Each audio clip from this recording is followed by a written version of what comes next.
que ça la passe à l'occasion de rien, bano finga na moto. Bano confirmer bablo musu que nem datina ngana finga bat.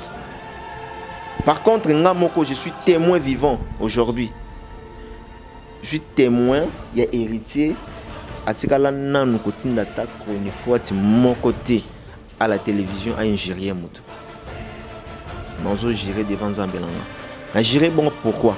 Parce que ayoki singa ba audio o ngana zanango. Alors combo ya batu o équipe de Mabwilo nazanango a ba charge o Karina tika na Kinshasa o tika pe na poto baza a.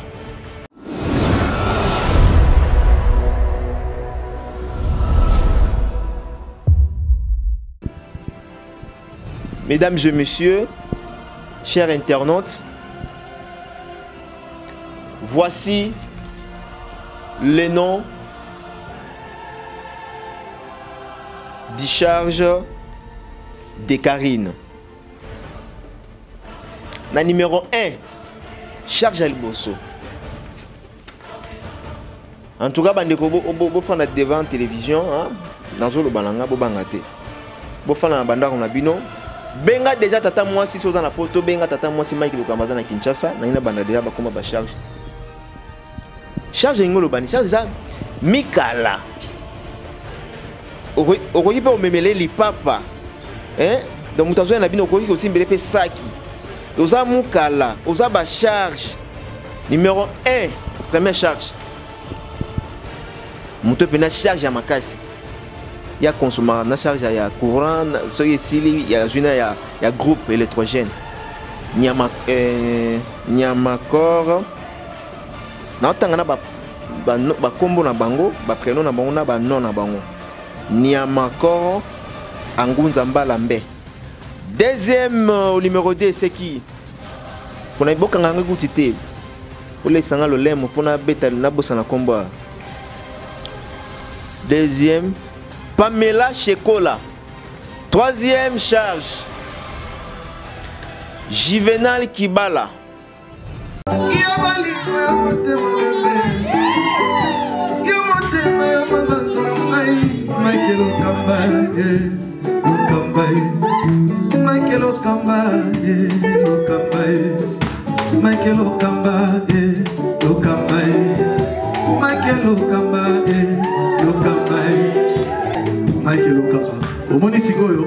L'artiste, c'est l'improvisation. Na honoré dans l'émission. Africa Elengi TV, votre chaîne, l'incontournable, la star des chaînes.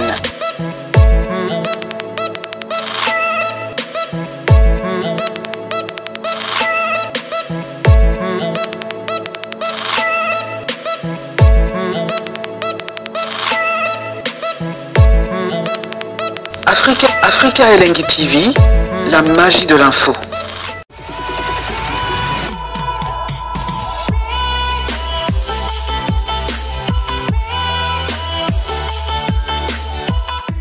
Bonjour, bonsoir très chers amis internautes, tout dépend de l'ère à laquelle vous allez nous capter en ce net moment. Bienvenue dans notre nouvelle émission, présentée toujours par moi, votre humble serviteur Shadrack, les mignons de la presse, Balobi, les lots, toujours, il y a Mike Lokamba, Babia au petit voyage, il y a un dossier, il y a une liste, il y a beaucoup. Donc, Mike Lokamba de retour à Kinshasa, déjà, dans l'émission, il y a Shadrack les mignons, donc il a fait un séjour, il y a Johannesburg, en Afrique d'ici, donc à Salaki, va tourner dans l'Afrique d'ici. Je pense que les lots aillent, et puis, dans le numéro, il y a Shadrack les mignons. Il va étaler, il va déclencher à Robimisa liste, donc à Robimisa Babouko à Lobaki, depuis Afrique du Sud, dans Johannesburg, précisément dans Johannesburg. Donc je suis avec Mike Lokamba. Avant de vous présenter mon invité d'aujourd'hui, plus rapidement, on appelle Simbote Dani Chandou, le designer. Bientôt Zobala, donc ça la rende toro na veste na pembe kando kinena donc motema à Josamour pourquoi pas aussi mon vieux Alain Chandou dans Katia Liège et à Cédric Bengo japonais na Katia Luanda maître Babingelingeli toujours motema Nelly Paolo Style Boys dans Katia Paris pourquoi pas aussi aller très peu depuis Australie n'a pu sur Mbotebele. Comme je vous avais dit, je suis avec Mike Lokamba à qui je dis bonjour Lokamba. Bonjour Shadrack. bonjour, bonjour. Je dis encore merci na Bino et j'ai dit encore bonjour na Saratola. Et puis merci Naye pour Namsala. Et merci infiniment na Peggy Bokele Kelino. Et merci à toute la famille de l'Afrique Link TV, Namouni Bakeren Boyo, la Tigresse, Peggy Titan.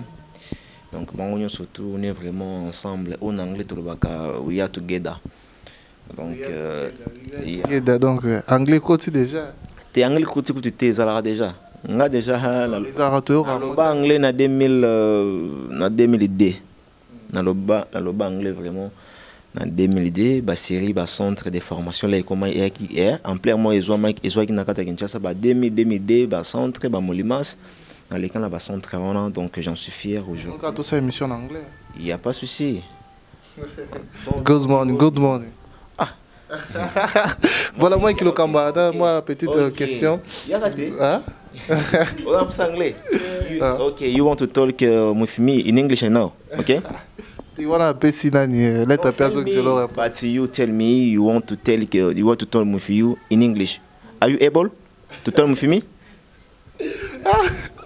Voilà, cher ami internet, moi qui le Kamba, autre tanga équipe Mobimo Afrique Link Biso, Saratola, Keren Mo, Peggy Titan, mais maniketo qui comme on a été. Mais si vraiment tant yo kindaki voyage, manike bando sala donc mais pourquoi pas aussi citer à Longwe to Azali parce que yo moko bando loba Azali a débarqué azama mozo sala bon on a préparé voyage du coup yo qui voyage mais lelo autant qui liste autant qui ba kombo ya ba travailler na yo to za na carte Afrique Link autant qui manikete. Bon, pour être bref, manike atikala websanga teke Longwe que Mike Lokamba na Longwe ceci cela bon ngala zala na mboka mpaya batwa bengi ngaka manika sala ke mission moko pour dire que yazali susu na bisoté mais yé moko vraiment pour epsanga a epsenga lo remonter et puis na moni lo mabe hôtel lobi na kombo na à propos de moi na tie était parce que aza active les sources vraiment en Afrique Link TV bato baza ba actif na active eza ba Sara ba Shadrach ba Peggy na tie bato baza présent. On comprend donc elle n'est pas présente avec nous mais na zongi de Kinshasa qu'est-ce qui se passe et le roni ni les cas donc voilà c'est la famille soki a Monique elle va travailler avec nous la porte est ouverte soit Monique qui à Longwana ya qui na site mususu donc te souhaiter ka ba bonne chance te souhaiter ba bonne chance Afrique Link TV ils en a pas bossé ils en a pas travailleurs ils en a bato baza ba combattant na niveau sakanate. Apparemment, avant de taper dans la carte, il y a maman comme la biso les lomani qui va te belé, ba mi pesi raison, ba fan, ba public, ba pesi bango raison, ba ou ça un mois na manikete. Effectivement, ou ça n'est un mois té. À longue les lots, au yemo à lobby qui a sur la biso. C'est la scène des mois. En tout cas, ba public on a ba échoué, sur ba qui vraiment ça un mois. Tout ça n'est 2 mois je crois. Donc 2 mois. On a ba échoué. Mais moni nalina c'est polémique là de cité. Kolongwa mutu ezala na date te ezala na ba jour te donc tout le monde avait batu ba ya place moko boye ba engagé pe boye papa na biso question na me repose un peu nani Tshisekedi le ba noma ka premier ministre ba nommé na tongo na nini na 12h ba longoli c'est-à-dire kolongwa mutu ezala ka ma Nzambe pour dire aux gens qui na banepe déjà koloba ke non maniki ata longwe pananga lelo batbaka monter c'est tout à fait normal les a lokola héritier longo la maison mais les a lokola afande ya longo na BCBG les a lokola ambassade longo pa ya Fali Poupa donc ils appellent lokola ne fala longo pa ya Koffi Olomide na quartier latin donc tout trouvera normal.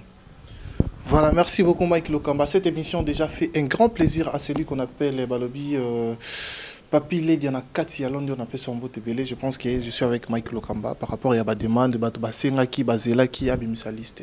Mike Lokamba, bon voyage. Ouais, voyage il est très très bien.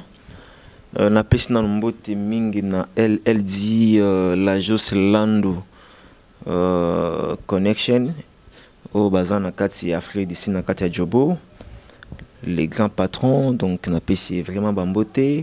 Il a mon bongo directement, Bostongiama, Motomoko bien, mon vieux, Yakati, et n'a pas si les sous-bottes, n'a papi, Monzali, PM Foundation donc Kotobaza na Boboti Bois. En tout cas, on a la famille, quoi, on a prêtre, boss nanga, au bazalak ensemble nanga. Oui, tourner à voyage nanga, ils a bien, il est très bien. Dans la na Pretoria, dans la peine concert héritier na Katia Pretoria. Et puis tout le monde Pretoria, tout le monde est sur Johannesburg. C'était prévu na Kende Cape Town parce que bateau à Cape Town, parce que nga na beta Pretoria, nga beta Cape Town na Durban. Mais via temps, faut y attendre. Et puis Moussala, bande aux Zelanga, moni Kinshasa.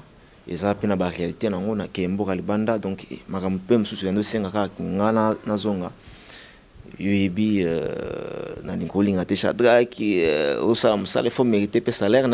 Si on a Zalibanda pour un petit nombre de gens, on présence c'est important, très important. Na zonga na ngato. Na zonga. Yuebi déjà. Te na zonga siko. Total au komelanga les choses ne vont pas komelanga. Donc voilà, voyage de l'équipe bien. Et Mbinga peut très bien. Pas Papi Monzali, nani obi comment msolo ba nani na Boboti Bois. Boboti Bois na monika bakara ya vie puis na pesi na mbote belé ba boss soutenir biso donc ça fait plaisir. Ba otikanga na ayako tikanga na aéroport lobby ba image côté déjà et ça linga bien so tali penda nde ba Mbinga nde ba tamsanga na katsakaro muna penda kino na Varenne na mboka wana na penda na Valère na mboka libanda.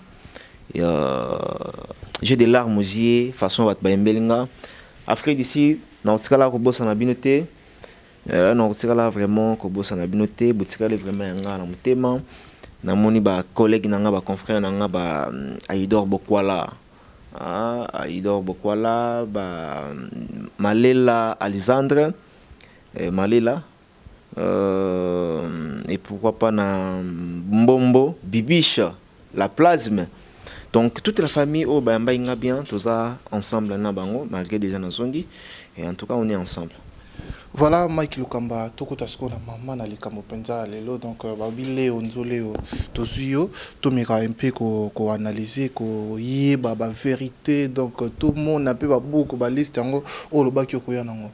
Mike Lukamba tout le monde sait ba tourner héritier watanabe avant d'abord tokota na kata makambango ba tourner l'équipe comment héritier à se produire comment ba concert et bétamine rentabilité donc essaie un peu de nous expliquer. Voilà, rentabilité très positif et je dirais coup chapeau à héritier Watanabe Goka donc il avait osé à Mekaki voilà il simbia parce que tout le bas fléau ils allaient qui entre les combattants ou ils ont copié ça accepté dans la production scénique des musiciens et l'air que gouvernement changé et puis ils allaient dans artistes et bélo bandé ko banga quand même ah ata gouvernement changé est-ce que héritier a osé et Simbi a bêti par concert na plein.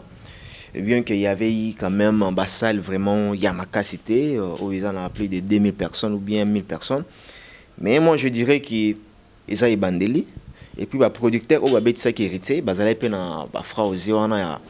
tantôt les sous des autres que Salama, que Banga a loué Salamounen, donc ils ont perdre.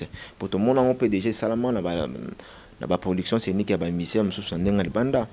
Le producteur n'est pas la baberwana. Alors, héritier quand même habite dans la salle où 400 personnes, 500 personnes, mais il y avait plein à craquer, plein à mort. Félicitations héritier. Et puis la production a eu à salle 4 productions. Nakati à Djobo à salle 3 productions. Habite na Sankai, habite les sous na Pretoria, na Sankai habite des concerts. Na Pretoria beti moko na Jobo peka na Sankai wana j'ai oublié le nom ya salle la beti production moko en tout cas l'équipe très bien tous ces appels d'artistes et missus au batikali au pe balon bazon ndabi so beaucoup ta contact ceux qui n'ont été beaucoup ta contact aussi na bandeko baza na niveau de banda tout livre dans musique na biso tekama ils ont ndenge zalaki tolingi pe lelo Fabrice qui nous beta na Jobo tolingi pe lelo Robi na beta na Jobo tolingi pe lelo ba musiciens congolais nyo surtout hein ba ngonyo surtout vraiment voilà bien que ba fali pe déjà ba beta ba JB ba beta na Sankai pe ono et vraiment tolingi accès comme sikoyo d'habitude quoi donc voilà. Voilà Mike Lokamba. Toko tasiko pena place marambango ezali. Place marambo penta ezo lobama ezo créé partout, ezo créé polémique, ezo créé bama finga, ezo créé benjir. L'émission que tu as fait avec Héritier Watanabe. Oyeba. Oui, très bien, très bien, très bien. Une belle émission. Hein? Une très belle émission. Une belle émission qui n'a pas reconnu ces gens. Oh, bah, sous la musique, bah, oh, bah, faire, bah, propulser, bah, oh, bah, sous kangakaye, na, bah, promotion. Donc, à boyko, ignorer, bango. Et puis, yo, journaliste, confrère, on a bango, tu as laissé peut-être musicien, oh, biso, tout ça, la œuvre, moussala, pour soutenir, bah, œuvre, on a bango. À ignorer bah confrère na ba concert na et tu appelles ça une belle émission. En tout cas, c'est parmi des belles émissions que j'ai eu à faire non, pas durant tout mon voyage, je dirais dans mon carrière. Voilà, donc c'est une parmi les émissions et côté na répertoire nanga, il y a vie. Na un bon souvenir, na là jamais ko bosanango. C'est inoubliable. Sarato la contredire ngate. C'est une émission aujourd'hui, la salle émission. Na baba baba lobby, na ba vegle ba moni. Affaire baba baba lobby on a yangonde siko penda likambu. Yangonde penza naza penda na posa o meka correlaté bison na mokose. Au salle émission Héritier Watanabe à lobby équipe nationale. Si je pourrais citer les noms, il s'agit donc de Leketchou, de Jaël Show, des Juvenal Kibala, des René Abiri, des Janvier, des Niamakor, donc bah, Yvette, Bangotou, na 4 yoanande va sali clé équipe nationale. Et alors, Héritier Watanabe kaka na émission na yo au sala kiwana. Alobi ye ayebi bango te baza ba pousser à Karine Mokondi. Mais nous savons tous que bango banda ko participer na babiloko Héritier Watanabe ba concert, ba répétition, ko sala promotion. Et aujourd'hui, les lotang Héritier ignoré bango na émission na yo. Bango P, Batalisi Mando qui vers yo, en disant que héritier a pesio, accès moro boye, au retour, ba akoko a pesa ote, po bango bazala kanaï, balia kanaï, basala ni maomnyo surtout. A pesio, accès moro boye, oh, lelo, ba regretter nango, et tout consort. Et puis il y a certaines personnes qui disent que héritier a koko a pesa accès, on a tu le sais. Il y a des Leketchou, il y a des Yvette. Donc, OP Bazo Fingo, lelo, pour cette émission, Mike Lokamba. Tu peux dire quoi par rapport à ça? D'abord, Bazo Finganga, quand tu dis Yvette, quand tu dis les Ketchou, moi je suis responsable. Yvette, c'est un niveau même un niveau d'études, dans un niveau les Ketchou, même donc voilà, ce que moni Taliboma zo Bambalio, Libanga ou bien zo Liablo na foule, ce peut Olingi Holandaye, donc comme Taliboma. Moi je pense que pour répondre à ce genre de personnes, laisse-moi avancer. Hein? Si ça fait d'idées, au moins qu'il y a un recadré le mot le bac on va entassé ma lobby awa. Lobby héritier les lois ignorer bango, héritier boy bango, bango ba pesaki héritier ma beaucoup de pouces, le mot le bail bon. Du moins, quelle est cette personne parmi bango oyo à ça les héritier promotion? Quelle est cette personne où les lopo héritier bête en Afrique du Sud yem tatie poids? Quelle est cette personne où les lois propulsé musique qui a héritier Watanabe na lingomba na bango wana équipe de Mabouid Ozorba a na lingomba na bango yep sanga mutunine? Vous croyez vraiment que pour héritier à l'héritier il faut au finga fali? Vous pensez vraiment qu'aujourd'hui pour héritier il y a bête en Afrique du Sud il faut finga nani jibem piano bio finga weranson? Non. L'artiste doit rester sur le plan professionnel. C'est-à-dire à bêti musique naël, à côté studio, à saler son à bien, à PC son à bien. On n'a pas ce temps, il y a blabla, il y a dispute, il y a insulte gratuite. Non. Tout ça on attend on attend de qu'on a Shadrach. On dit internet et églises, on peut parce que vous disiez souvent que l'internet n'est pas l'église. Mais non, internet c'est les médias. Nous sommes les médias. On est médias. Là où ce n'est pas l'église. Vous savez la Légion à Nice, par exemple. Parce que moi, ça la télévision, par exemple, journaliste, profession naïe journalisme. Ngapé, non ça na média en ligne, na journaliste. Profession dans journalisme. Et ça a la différence il y a besoin de le ba. Aujourd'hui moi bateau balobaka internet ces églises ce sont des parvenus, ce sont des gens qui n'ont pas étudié. Bâtiment baza immature. Bâtiment ba ganga ka bâtiment ba rapport ba finga bato. Tel que l'équipe nationale. Je ne voudrais pas ici n'a pas cette impression, c'est comme si nous avons recadré bateau ou bien nous avons répondre bateau. Mais ngana au Shadrach, na bateau la biso, ils sont vraiment au courant que équipe de Mabouid aux autant il y a des personnes au bazar la carte au bafinga tout le temps. Nous sommes sans ignorer. Bango presque au na bafinga. Et bani. Héritier aujourd'hui a linga sauvé Ponaï. Alors baki on te pour peut-être pour sauver à ça la baise, je ne sais pas moi. Et c'est là que Oibane ko bimaye vraiment na muté manaye avec son âme pour la libérer. Elle l'avait posonaye. Il a compris qui dans un bâtiment boy o ngaku na tinda bango te ba finga. Mais bango bazo finga. Bazo apporter lenga nini na la team wata. Banda la team ezala la team. Vous savez aujourd'hui pour BM ezala BM. C'est ça l'apport ya Karine. Parce que vous avez soulevé tantôt ici que banawana bazo tia coup de pouce c'est pas héritier. Et maintenant ici bazo tia coup de pouce nanine. La phase promotionnelle. Ba ça la na phase promotionnelle ba ça msane. Ils font quoi? Dis-moi.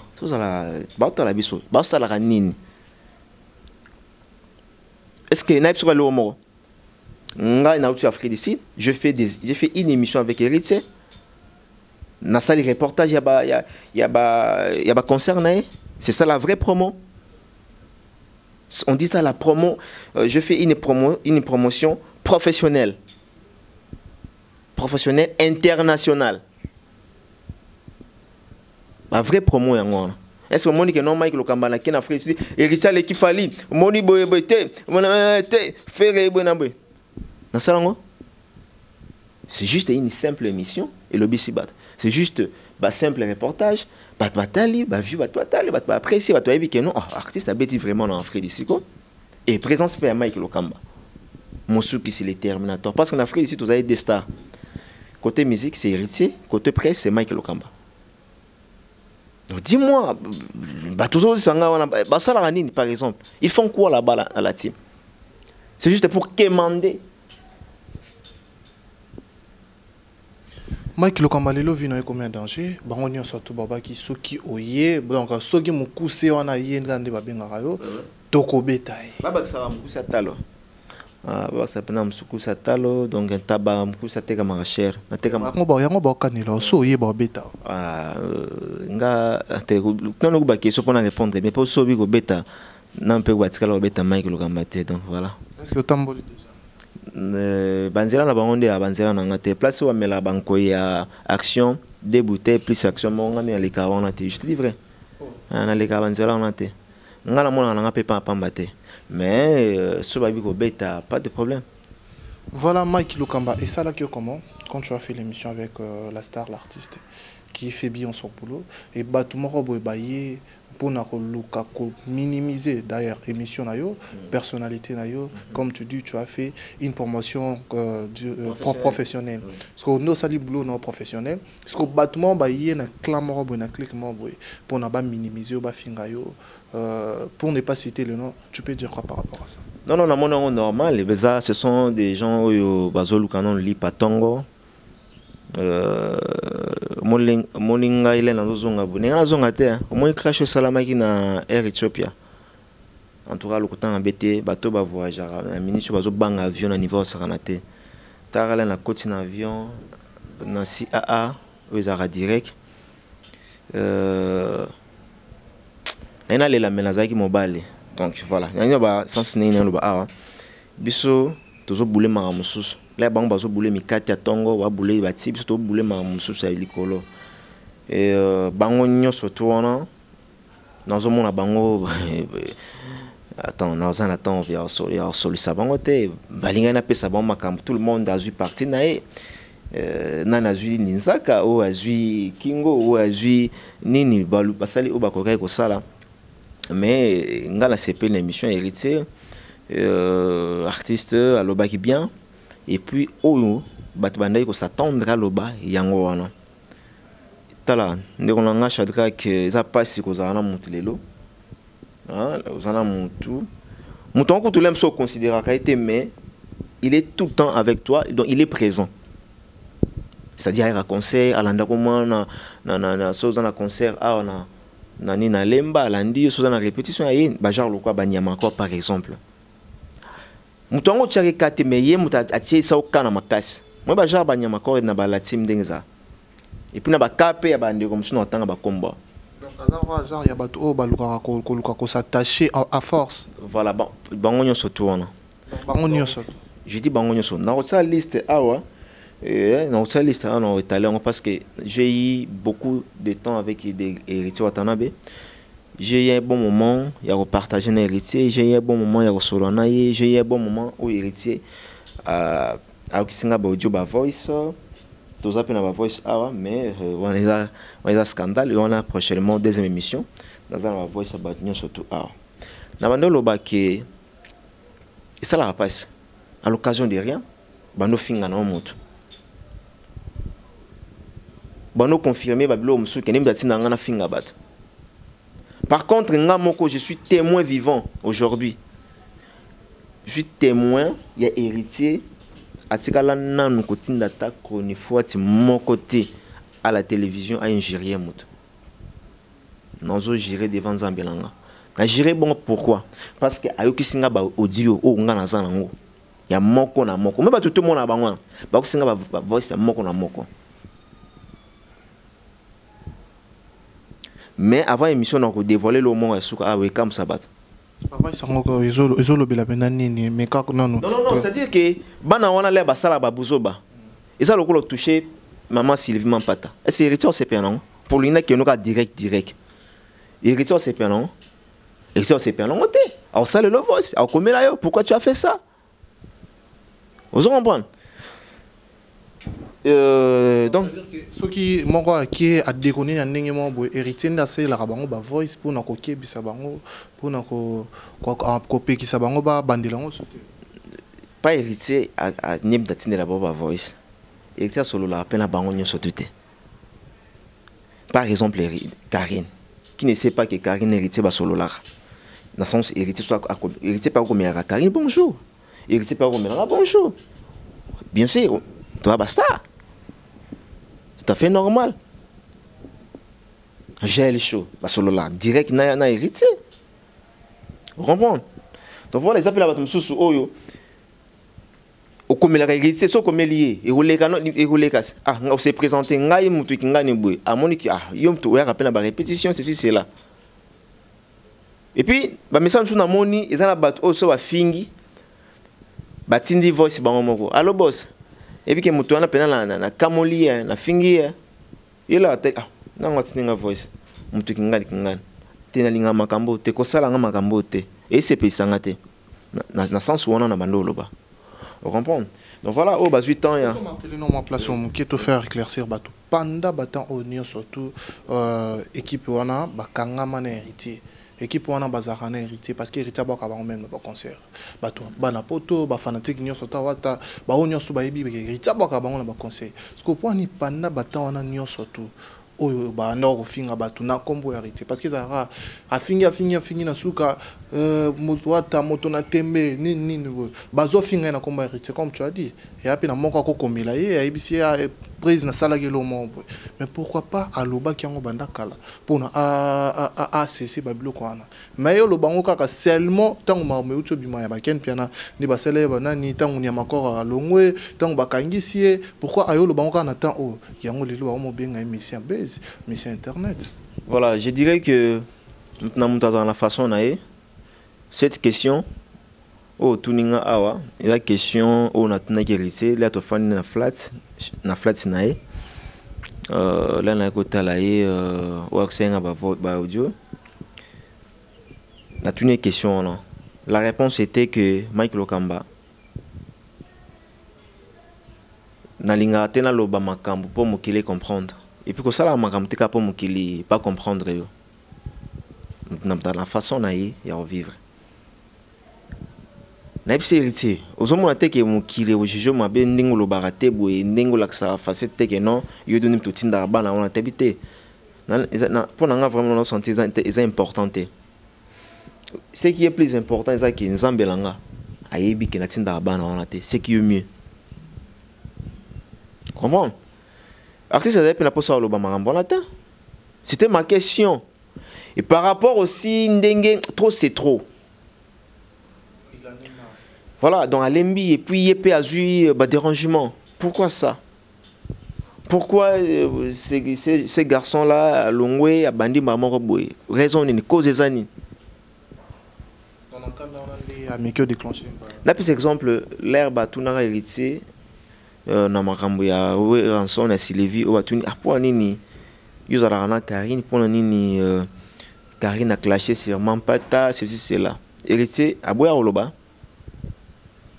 là aboya oloba batoloba nini aboudé a sali fier a ignoré dans salibwe ce pas loba va répondre ingeza la autrement vous voyez comprendre c'est-à-dire que non tuninga question pourquoi héritier abandé ko sala te abandé ko lobate lo bien kaka pour manyama corps non parce que ngape na tuninga question trop c'est trop artiste a comment que non vraiment non et puis so tali bien avant sa réponse avant à s'introduire na la réponse nae alobi que Mike Lokamba ngana yo soto tikali que ngano soto tikali vraiment boy masola mwana wana ngana yo tozo ta tante ta excité ya obeta ta le solo nae parce que héritier amitié vraiment na game nae atie pe Mike Lokamba na game ne que notre obeta masolo ya bana wana te ya ba équipe nationale na bango wana c'est ça l'ignorance au bango mona c'est ça l'ignorance et bazo apporter nini ils font quoi bon c'est le leur moté bon ba sala ka ko finga sikoyo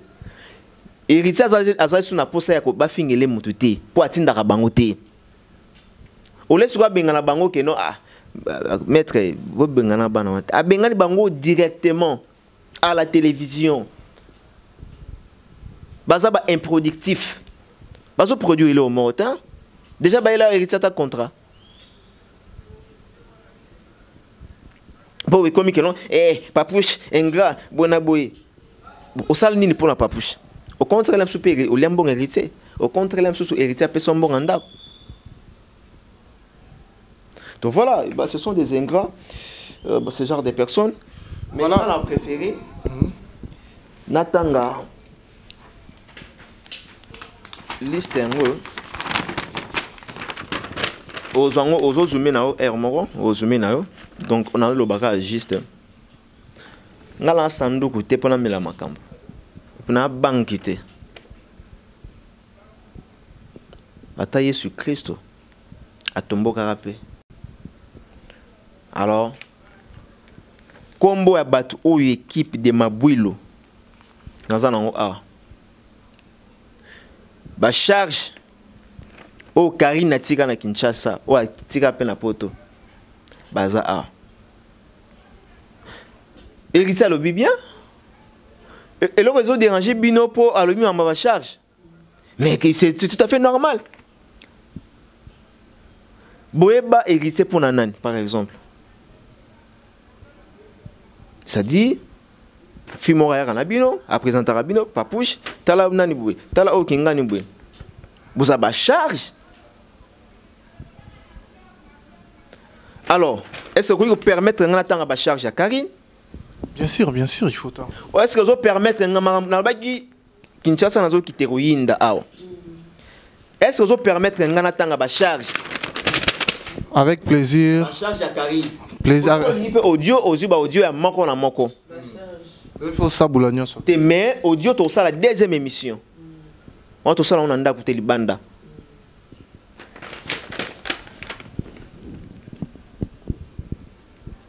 Mesdames et messieurs, chers internautes, voici les noms des charges de Karine. Na numéro 1, charge à liboso. En tout cas, bandeko bo fana devant la télévision, hein, nazo lo bananga bo bangate. Bo fana na bandako na bino. Benga déjà tata moi si soza na poto, benga tata moi si Mike Lukamaza na Kinshasa, na ina banda déjà ba koma ba charge. Charge ngolo bani, charge za mikala. Okoyi pe omemele li papa. Hein? Donc mutazo na bino okoyi aussi mbele pe saki. Oza mukala, oza ba charge. Collaborateur te me mukala. J'étais collaborateur na net ni. Azana game ni net na la fille on a yepsanga. Bien qu'on n'a pas de relation avec cette fille, mais il y a quand même. Toko ça rappelle bato apotote, balembi toko si bango pe moi trop. Comprends? Fille on na bango tout. Na la team na la pesa. Nan pesa la musala, nan pesa la musala. Voilà. Naza peut pour na côté la mutu. Numéro 1, première charge. Mutu pe na charge ya makasi. Il y a consommateur, il y a courant, il y a groupe électrogène. Il y a macor. Dans le temps, ba combo na bango, ba prénom na bango na ba non na bango. Ni a macor angunza mbalambe. Angunza mbalambe. Oui, combo ba pesinga. Et tu cas pour combo ka ba to pesinga ya ye. Ngala baki na koyana ba identité ya batu nyonso na nyonso. Nyamakor Angunza Mbalambe. Première charge. Le numéro 1. Number 1. Deuxième, au numéro 2, c'est qui? Pour na boka nganga gutite. Pour les sanga le lemo. Pour na beta na bosa na combat. Deuxième, Pamela Shekola. Au numéro 2, c'est Pamela Shekola. Ah, il prend la charge à poto. Oui, charge. Charge, on les mémé les potos. Qui mouka les mémé les potos. Oui, oui, papa. Qui ne risque rien à rien. Voilà. Troisième charge. Juvenal Kibala. Juvenal a fait l'émission à Kombolanga. Mais mon frère ami n'a compris Nanga yo. Sozo Luka. Mon Sozo Luka. Bon, on traité quand c'est déchargé. Non, s'occuper de nos fraîches. Au moins, on a dégagé sur ligne. Tiens, micro kunana dégagé sur ligne. Donc voilà. Donc, s'occuper de calamité. Mais, na comprenant qu'il a la monakio, to ben na Afrique du Sud, na pays anglophone, donc vous avez un boring. Rien à faire, bas stress, c'est le bisaccio bon. Bas stress à porter zanga été na tinda ki okende kuna. Soit pétant na yo à boire ngunda pose mukanda calme au lieu de se distraire na ba buzoba. Numéro 4. Quatrième charge, Yvette Kalombo. Yvette Kalombo, quatrième charge. Batu ba benginga balobi a sa émission na kombo nanga. Cette fille a déjà un problème na kuma Mike lokoma banda kala. Mais soit après pour ça na idée na tcheka na tcheka na muninga na été. Ngal ko bando foot elendako. S'il vous plaît. Te non attend linga été. À un niveau na ngati puis za ba fionga sepelate. Donc moi si faut za la kitoko il banda pene kitoko 4. C'est-à-dire là na longole lamba na santé pena que non propre. Et ba so ba kitoko il banda na 4 boya salité. Tu comprends? Ngali ngapena moi si otale na sous-vêtement na isa propre. Tu comprends? Ils ont battu sous la sous-vêtement à se mettre en 2 jours 3 jours. Et nga ce qu'il faut moi c'est pendant faire la propre quoi, il faut dégager le parfum bien. Voilà numéro 4. Numéro 5, Tanya Mabed. Parmi ba charge, il y a Karine. Nazolo ba tengap na bimis ba combo, ya combo oyo. Nazui. Et pas nan. Mais je parlais avec Héritier. Donc, parmi les charges, on a évolué. Mais il faut pas que ce soit un réellement pas hérité. Si on a une charge, il y a Karine qui était à la ligne. C'est soit ça, il est au liste. Abiri Zombori. Abiri Zombori. Oui, comment mboka na numéro 6.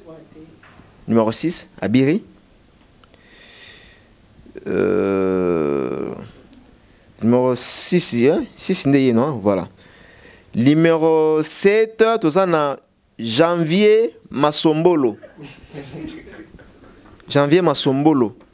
Et bien, parce que nous attendons bango na ibeta elongi na bango te. Ba excusez nga aka liste bato tsela yenga. Ba ndeti ye na ibina nga kutu yete. Masombolo. Janvier Masombolo. Voilà numéro 7. Numéro 8. Leketsu Mamonamboa. Oh. S'il vous plaît, vous allez concentrer. Vous allez concentrer. Nabayi na okita Kinshasa. Ngayo na zana Kinshasa. Oh.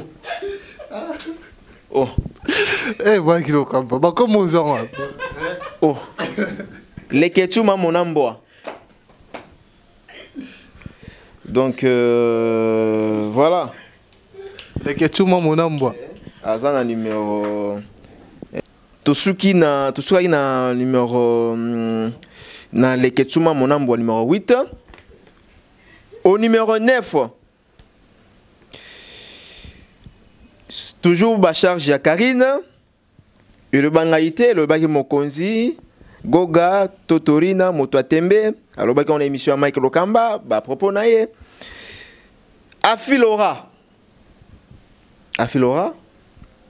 Il peut charger mes mêlés Mikili. Donc, qui ne risque rien à rien. Donc, Kala Ingam, Kala technique. Parmi Bacharge, Azana Mikili. Il y a numéro 8, hein, je crois, oui, 8. Voilà, ton souk, c'est le numéro 10. Numéro 10, Jaël.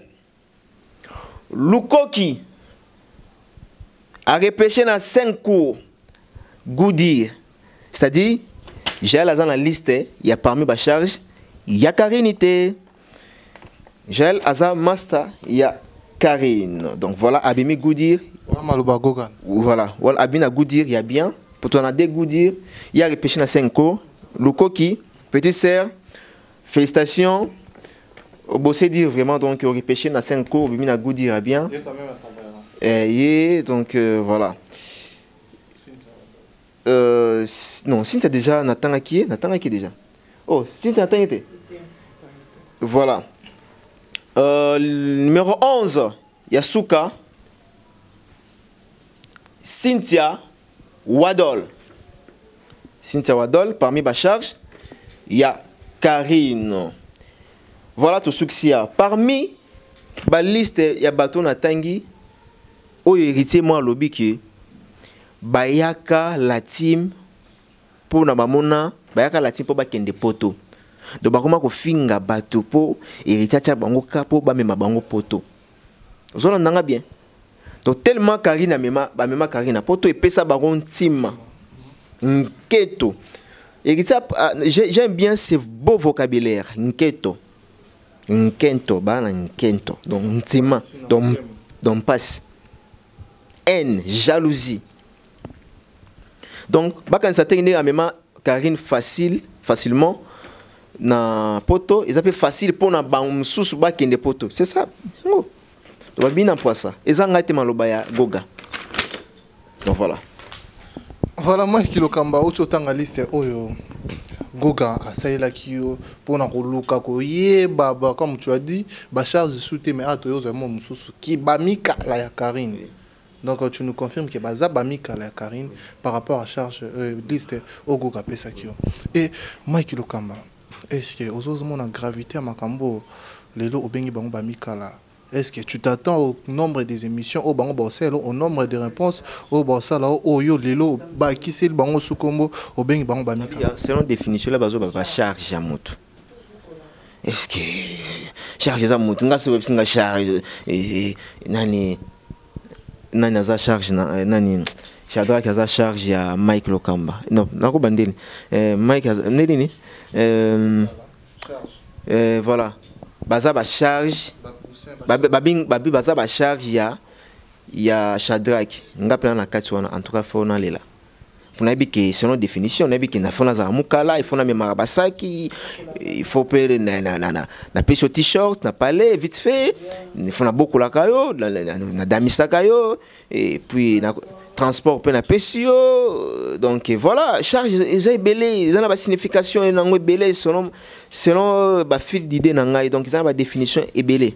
Donc des bango ba reconnaître des bango pe ba ça ba émission en reconnaissance qui est basé ba charge à Karine parce qu'il y a certaines personnes qui qui se sentent abstenir net ba Niamakor abi à charge à Karine té René abi te pe ça ba tenter yo nambi question me peut faire la na sous-bâtiment na sens nini qui ne sait pas que non vraie charge à Karine c'est ba Niamakor ba bango na ça ce direct est-ce que ça pena question tout nanga yo mo pena oyebi mon nzana Niamakor on mon ba vie me surtout beta raté so ba biso vie ya Niamakor vie ya papa na bango vie ya maman na bango ebi ndeni ba bimisie ebi ndeni ba bimisie ye ba bimisie pour la ma famille hein tout le bango la télévision ah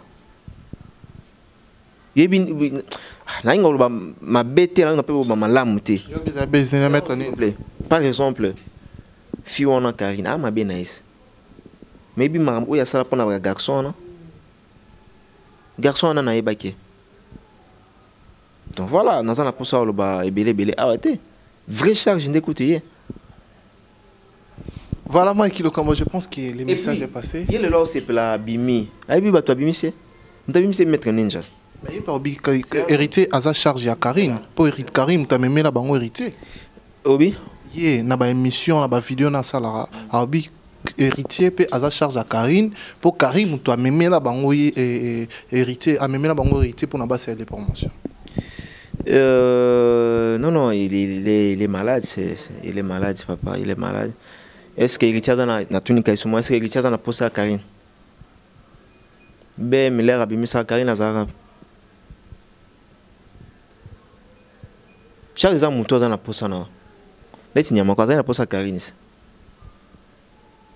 ndesi ba nani ba Cynthia wa Dol ba nani ba Yves ba na poste à Karine ba charge nte yango na charge zandeni yo na leader na konza na kamba na memeli yo bino ce pas moto moko boye o bino boza na possibilité te na ki noso bien o bino bona possibilité ya komona été hein o bona moyen te manque ya moyen manque ya possibilité ya komona ye ya kokuta na ya kosolo na ye que vous attaquez quelque chose na ye nde sigonga na sali diapason na sali pont ngana bani ya ba charge non ba charge yango voilà moto ayelanga ye ezaye moto ayelanga moto boeza moto te voilà.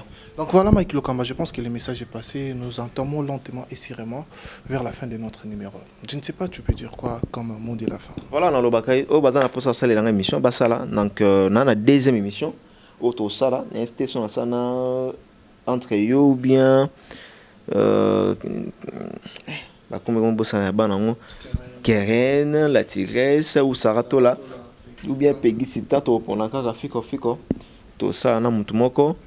Non, on a étalé sur le audio pour que tout si ça n'a pas marambo trop c'est trop tout ça makambo na landi ba vidéo ba tindelinga ba na wana ba sali bon waza pour ça finganga waza pour ça pas bondisanga abondisanga question au penda ils ont préoccupé par batolelo d'autres monde a hérité watana ba sali vidéo na Jaël Show donc la personne si il y a celle invité sur talent ça qui est hier genre en matière de pas ngai premier jour na ngai Kinshasa ndeti yango no so otambola ndé lelo donc voilà donc apparemment neti yango na pe bato na invité so a sali vidéo a lobby bien que hier à sa charge ya Karine te il y a za master ya Karine oh mais na contredire pe na papier na ngate est-ce na contredire non pardon moi t'es lobby à abimi goudi je savais parce que to solo là déjà hérité là sali vidéo on a to solo li to chiller to bae bakaska sereka ba momedi moleka bazali kuna ba concert na pesi ba mbote to chile biso nyo sotu wana to beta masolo parce que tin gel asa pena camarade nani mais les restes ba charge oui Voilà, Mike Lokamba, nous sommes arrivés à la fin. Je ne sais pas, tu avais dit déjà les mots de la fin. Si tu as quelque chose à ajouter. Oui, on appelle ça Karambote. Mbote na PM Fondation. Elle dit la Jos Lando. On appelle ça Bambote. Aïdo Bokwala. Donc, on a toujours des sous-sous. Kalaming, toujours on soit Afrique du Sud. Pour nous, Afrique du Sud, Nzélamba, Afrique du Sud. Anytime na lengi na kota ngo na visa na ngai et na pesi malela masolo na biso cameraman na biso kuna malela Israël malela na pesi mbote et Bibi Chombombo na pesi PM Fondation fona bandela kango muto azwinga ba séjour na ngai olala ala singa na signature voilà en français la signature donc tokanga mina Mike Angelos place Michael Jackson alala babatisango Michael Angelos place wana héritier dans la chambre wana nani fali chambre na yeso OK kuna ba fala la awa Michael Jackson la jiba la awa ngaso na line na face na bana kimi bango na kimi Michael Jackson na otala siko immeuble Michael Jackson donc na signata ba séjour na ngatu ezana maboko ya Papi Monzali PM Fondation et merci encore une fois na Velanga Boston Giama ta visa na solo la kaka donc il est libre transparent azo un peu Kinshasa dans 3 jours 4 jours na pesimbote pa ya Boston Giama motomoko bien ba jipa mine bondo mo to tamba na ezaki grâce à Boston Giama na kati ya Jobo wana ezana ba patron sérieux ba patron silencieux ba patron voyou wana bona belo rote on a qui voit utiliser mais bino parce que on a bien battu une intimidation au moins intimider mais on est l'autre concert héritier ba une bamba au calculer bon ou ta bambi boisa on a même pas 1000 rand on a pas même $100 donc voilà pas même $100 donc voilà pas patron voyou donc un patron voyou il n'est pas patron mais il est voyou voilà on a fait une équipe na ngagno surtout voilà. Merci beaucoup Mike Lokamba. Je pense que to souhaito va bien venir. Merci. Asko na intsko musala kuna na bando pema asko na boulot vraiment donc boulot ya dégâts. Donc Mike ngoye yo mosuki sangoye yo les terminateurs ngoye yo 3 fois l'archevêque. Na sepeli ilo mo be ça confirmé abi. Abi Mike Lokamba aleka bango nyonso to. Ayimba na nzembo. Alo bon pambate. Mike Lokamba leka bango nyonso to. En tout cas Goga, merci. Ba sincère na biso bito zong selio. Merci beaucoup. Voilà dossier oyo to c'est l'émission le dossier à suivre. Je pense que bah, élément en tout cas nous sommes arrivés à la fin de notre numéro. J'étais bien oui à Sarato là donc partenaire Tolaskin balobi banana sandia olobi tatena la tikitoko wa mtama bea est-ce qu'on est dans les ligues basket malgré omoni siko ke nketo nde o baterite nketo au biso pena na télévision vraiment ma trop atape ko kanga cameraman pena zo lingo filmer te avingo filmer on te na éviter problème ni na pegi na éviter vraiment jaloux na plan langa vraiment na éviter quoi. Voilà, merci beaucoup Mike Lokamba. Comprenez que Mike oh Griffin na ngosusu Givenchy et Versace voilà. Là dans la poste pas comment était déjà boya funda. Ça va déjà où d'abord. Voilà, merci très cher ami internaute. Nous sommes arrivés à la fin de notre numéro. Comprenez qu'on a fait une très belle émission avec Mike Lokamba par rapport à la situation Oignon Sevando en internet. Les gens se disaient, les gens parlaient de n'importe quoi. Les loyers moraux na combo na ye. Donc avec toute nos nerfs, il a bien voulu pour clarifier Maramoussous. Je pense que à Tangi liste il y a ba charge, il y a ba mikala oyo azoke pa goga. Je pense que Mike Lokamba za moi mobile koloba comme je dis, dossier au est à suivre. Restez toujours branchés dans la carte africaine. Vous s'abonner massivement, vous ne serez pas du tout déçus. Mais avant de chuter, plus rapidement, je salue celui qu'on appelle Dani Chandou, le designer Chandou Yabadani. Pourquoi pas aussi à mon ami de tous les temps, Style Boys, Garçon Paris, Nakati à Paris, Massanga Style Boys, nouveau marié, Balobi nouveau marié, Dani Chandou, Salarande Tokoyo Kanara, lettre P, Gauthier Mascotte, pourquoi pas aussi à celui qu'on appelle Papy de Nakati à London, après son beau tébélé. Bye bye. You Michael Okamba, Okamba, Michael Okamba, Okamba, Michael Okamba, Okamba, Michael Okamba, Okamba, Michael Okamba. Au Monitigoyo, l'artiste c'est l'improvisation. Na honoré dans l'émission na yo. Africa Elengi TV, votre chaîne, l'incontournable, la star des chaînes.